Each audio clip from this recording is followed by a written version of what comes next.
Moins d'un an après s'être dit oui, une rumeur persistante évoque une crise au sein du couple formé par Renaud et son épouse, Cerise. De quoi imaginer une rupture imminente. Pas si vite. Le magazine Ici Paris, qui consacre sa une à cette affaire, apporte quelques précisions. Certes, tout ne semble pas aussi harmonieux que lors des premiers mois, et la « mélodie du bonheur » connaît quelques fausses notes. Mais ces tensions n'ont rien à voir avec les anciens démons du chanteur. Renaud va d'ailleurs beaucoup mieux sur le plan de la santé. Fini les nuits blanches et les excès d'alcool. Le chanteur mène aujourd'hui une vie plus équilibrée. Il se couche à minuit, se lève à 6 heures, et s'efforce de garder une certaine discipline. Mais tout n'est pas rose pour autant. Renaud a lui-même confié qu'un différend était survenu avec Cerise.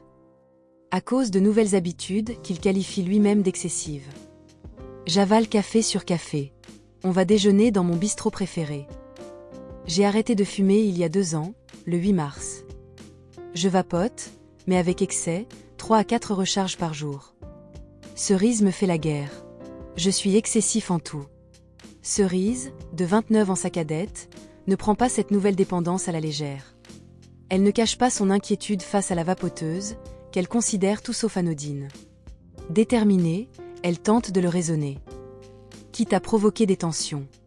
Car même si la cigarette électronique est perçue par certains comme une alternative plus saine, elle n'est pas sans risque.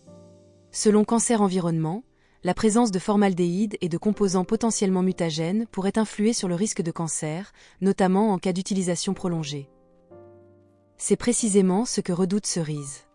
Pour elle, chaque bouffée est une menace potentielle pour la santé de son mari. Elle aurait donc, selon l'entourage du couple, décidé de lui faire la guerre, bien décidée à le voir renoncer à cette habitude. Renaud a certes tourné la page sur certains excès du passé, mais cette nouvelle lutte montre que la route vers l'équilibre reste semée d'embûches.